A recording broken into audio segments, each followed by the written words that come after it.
ABC മോളെ നീ ആരെന്നായിരുന്നു നിന്റെ വിചാരം? നിനക്ക് എന്നെ ബാബു മോനെ നിനക്ക് അറിയാൻ മേലത്തോട്ടോ. ഞാൻ സെലിബ്രിറ്റിയുടെ അപ്പുറത്തേന്റെ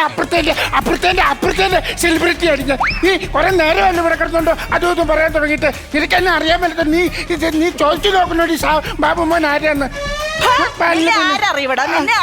നീ കലാകാരനാണോ? നിന്നെ ആരെങ്കിലും അറിയപ്പെടാ? നിർത്തണേ ഇവിടുന്നുണ്ട്. നിന്റെ തലയാണോടി എന്നെ സൃഷ്ടിച്ചത്? അല്ലടാ എന്റെ തന്ത എന്താ നിനക്ക് കേട്? എന്തിനാ കേട്? എടാ ഞാൻ മാന്യമായിട്ട് ഞാൻ പോകുമ്പോ നീ എന്തിനാണ് എന്റെ ഇടയ്ക്ക് കയറി വരുന്നത്?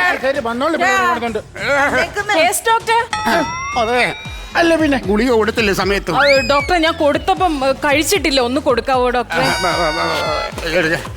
ബാബുമാനെ അറിയാൻ മേലത്തന്നെ അവക്ക് എന്നെ അറിയാൻ മേലത്തോണ്ടത്. ഇവിടെ ചോദിച്ചു നോക്കണേ എല്ലാരോടും ഞാൻ ആരാന്നുള്ളത്.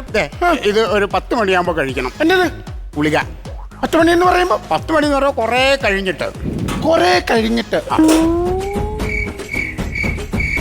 ഇത് ഇപ്പൊ എന്താന്ന് വെച്ച് കഴിഞ്ഞാല് ഇത് ഇങ്ങനെ പറഞ്ഞാൽ കഴിക്കില്ല. അതെ അത് സംഭവം അറിയാം. എനിക്കൊന്ന് ബംഗാളിയാന്ന് തോന്നുന്നു. അതാണ് മലയാളം പറഞ്ഞിട്ട് അല്ലല്ല ഇത് റീൽസ് അഡിക്റ്റ് ആണ്. ഈ റീൽസുകാരോട് പറയുന്നതിന്റെ ഒരു ലാംഗ്വേജ് ഉണ്ട്, അത് ഞാൻ പറയാം. അതെ കുറച്ച് കഴിഞ്ഞെന്ന് പറഞ്ഞാൽ a few moments later. കുറച്ച് കഴിഞ്ഞിട്ട്. ശരി ഞാൻ ആയിക്കോട്ടെ.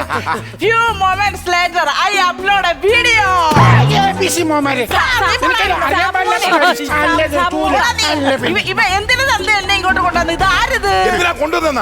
നിന്റെ ഈ റീൽസ് ഭ്രാന്ത് കാരണം ഇത് നിന്നെ ചികിത്സിക്കാൻ വേണ്ടിയാണ് ഇവിടെ കൊണ്ടുവന്നത്. ഇവിടെ ആർക്ക് ചികിത്സ?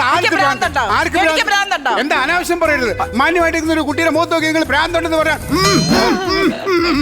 ഒരു കുഴപ്പമില്ല. ഞാൻ കാന്താരിയുടെ ഭയങ്കര ഫാനാണ്. ഞാൻ ടുട്ടുമോൻ. അതെ എനിക്ക് റീൽസ് ചെയ്താ കൊള്ളാമെന്നുണ്ട്. നമുക്ക് ഒരുമിച്ച് റീൽസ് ചെയ്യാം. പാട്ടെടുക്ക്.